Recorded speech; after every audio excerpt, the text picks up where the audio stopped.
E aí, galera, bem-vindos de volta a mais uma análise de O Desejado de Todas as Nações. Hoje a gente vai mergulhar numa história incrível, a do chamado à beira-mar. Isso aí, Dani. E o curioso dessa história é que ela não começa com sucesso. Muito pelo contrário. A gente vai ver o que acontece quando o maior esforço de alguém resulta em fracasso total.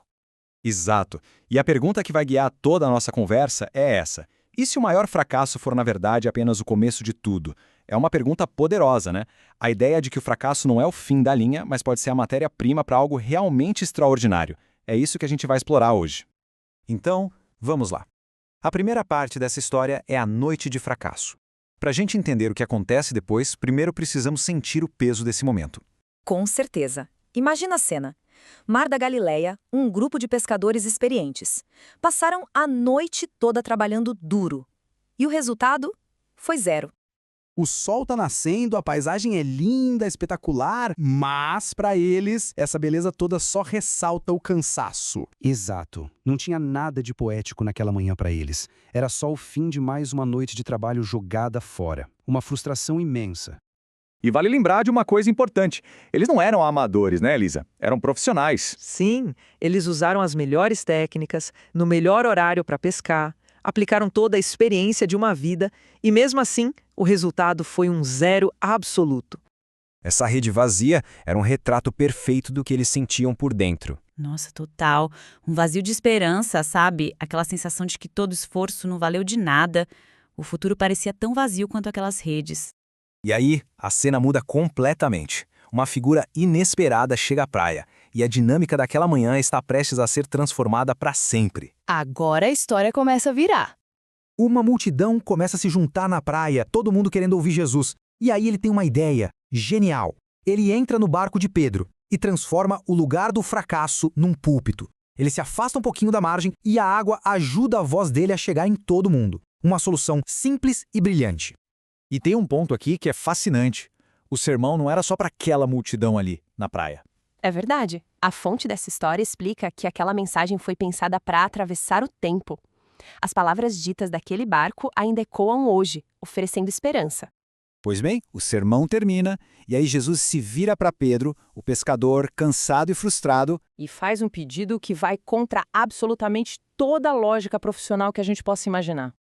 E aqui a gente vê o conflito claramente. De um lado, a lógica de Pedro que dizia, já tentamos a noite toda, que é a hora certa, e não deu em nada. E do outro, a palavra de Jesus. Tenta de novo, agora, de dia, no sol forte, quando os peixes não aparecem, e vai para a água funda.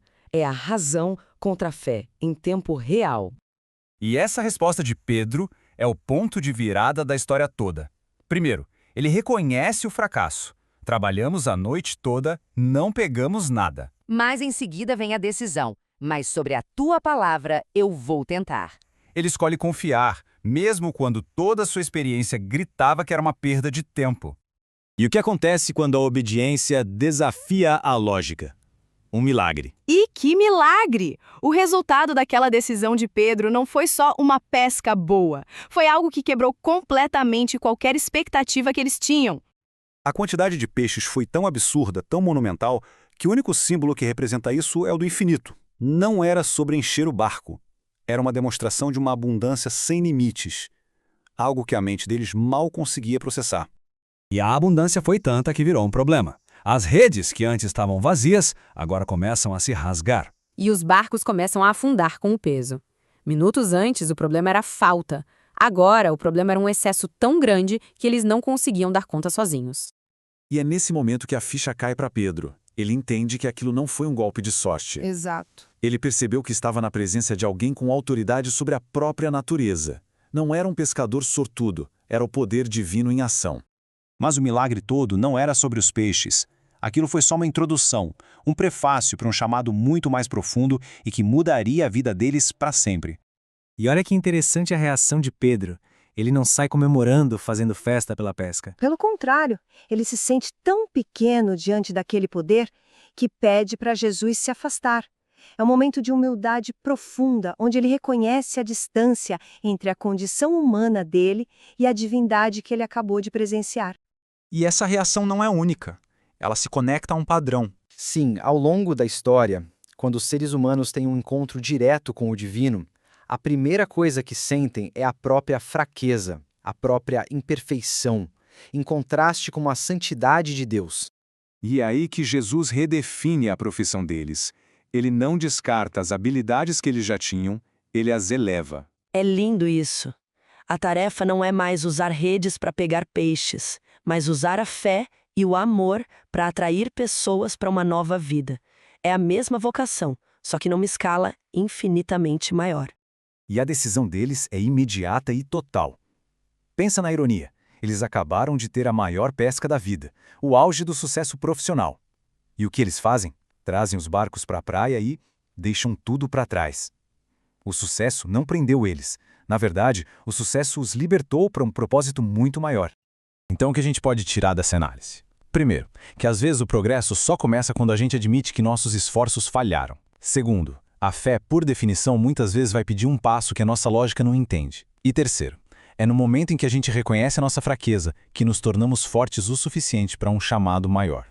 E assim a gente termina com uma pergunta para reflexão.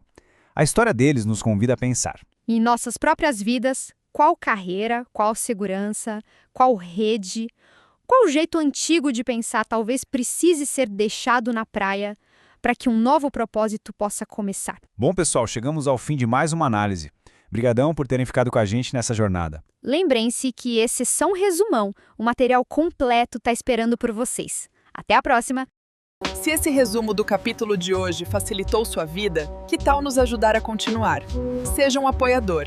O link está na descrição.